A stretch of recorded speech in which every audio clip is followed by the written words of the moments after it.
সকাল থেকে almost complete, প্রায় 200 কিলোমিটার, 180 প্লাস হবে। তো বিষয় হলো 200 কিলোমিটার কমপ্লিট করলাম, এক জায়গায়ও এখনো রেস্ট করিনি বা এক জায়গায়ও দাঁড়াইনি মালয়েশিয়ায়। আর বাংলাদেশে হইলে শুনি নাকি এখন যেহেতু গরম পড়তেছে, মালয়েশিয়া কিন্তু প্রচুর গরম, ঠিক আছে। মালয়েশিয়া কিন্তু প্রচুর রোদ এবং কি রাস্তা আরো গরম হয় বাংলাদেশের তুলনায়, মনে হয় আমার যেটা।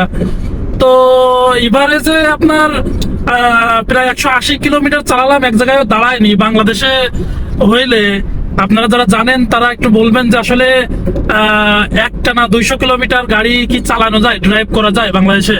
একটানা 200 কিলোমিটার আসলে চালানো যায় কিনা, এটা আমি আর কি শুনতে চাচ্ছি। কারণ আমি তো এক জায়গায় দাঁড়াইনি। আর হলো আপনার বাংলাদেশে শুনি অল্প কিছুক্ষণ চালাইলে নাকি টায়ার গরম হয়ে যায়, রিম গরম হয়ে যায়, দাঁড়ানো লাগে আর কি, মানে যেটা শুনি আর কি বাংলাদেশে। আর হলো আপনার মালয়েশিয়াতেও গরম হয় রিম টায়ার, কিন্তু দাঁড়ায়নি আমি কোথাও।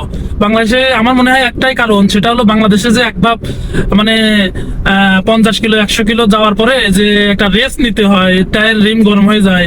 এটার কারণ আমার মনে হয় একমাত্র ব্রেক। কারণ আমরা তো বেশি ব্রেক ধরি না, রাস্তা মনে করেন ওয়ান ওয়ে, বা রাস্তা হলো আপনার হাওয়ে রাস্তা, 6 লেনের রাস্তা সব। তো সেই ক্ষেত্রে আমার মনে হয় আমরা তো ব্রেক ধরি না, কারণ একটাই কারণ, ব্রেক ধরলেও খুব কম। তারপরে ব্রেক ধরলেও মনে করেন যে সেইভাবে কড়া কোনো ব্রেক ধরা পড়ে না। আর বাংলাদেশে প্রেক্ষাপটে রাস্তা যেহেতু ছোট, বা বাংলাদেশে জ্যামজট একটু বেশি, আমার মনে হয় সেই ক্ষেত্রে বাংলাদেশে ব্রেক একটু বেশি করা পড়ে। এই জন্য গাড়ির ড্রাইভটাও মানে কমিয়ে দেয়, মানে কি বলে, গাড়ি যে বেশি দূরে যাওয়া যায় একবারে একটানা, সেটা আর কি কমে যায়। কারণ ব্রেক যত করবেন তত রিম গরম হবে, ব্রেক ড্রাম গরম হবে, বা হাইড্রোলিক থাকলে হাইড্রোলিকও কিন্তু গরম হয়, ব্রেক হাইড্রোলিক আরো বেশি গরম হয়। যেহেতু আমার 4 চাকায় হাইড্রোলিক, আমার গাড়ির 4 চাকায় হাইড্রোলিক, তো আমি জানি আমার গাড়ির হাইড্রোলিক একটু বেশি গরম হয়, মানে এমনি গাড়ির থেকে, মানে এমনি আপনার ড্রামের থেকে হাইড্রোলিক ব্রেক আরো বেশি গরম হয়। তো তারপরে হাইড্রোলিক ব্রেক গরম হইলে সমস্যা হয় না, মানে ড্রাম যেরকম গরম হইলে সমস্যা ফেস করতে হয়, কিন্তু হাইড্রোলিক এরকম সমস্যা ফেস করতে হয় না আর কি, মানে চালানো যায়, সমস্যা না।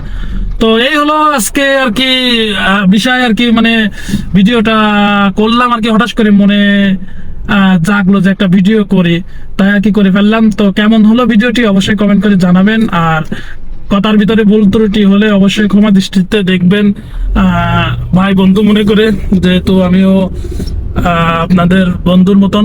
ভালো থাকেন সবাই।